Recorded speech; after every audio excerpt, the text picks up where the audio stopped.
मी कुशल बद्रिके आणि माझ्या सोबत आहे श्रेया बुगडे। आज आमच्यासाठी खूप महत्त्वाचा दिवस आहे। मराठी चित्रपटांना एका वेगळ्या उंचीवर घेऊन जाणारा हा पुरस्कार सोहळा म्हणून याची ओळख आहेच आणि त्यानंतर मला झी चित्रगौरवचा भाग होता आला याचा मला अत्यंत आनंद आहे। हल्ली एक पिक्चर आला कुठला बॉईज 2 म्हणे बॉईज 2 कशाला बॉईज 2 दोन मुलं असं नाव ठेवलं तर काय बिघडतंय याला 4 आहेत हा म्हणतो।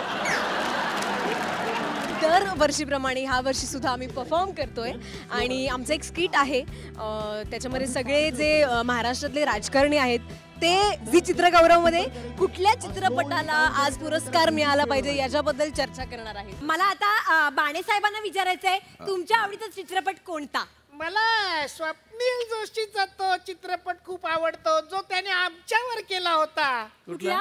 राणींगण। साहेब तो रणांगण। खूप तयारी करून तुमच्यासाठी हे मनोरंजन आम्ही घेऊन येतोय।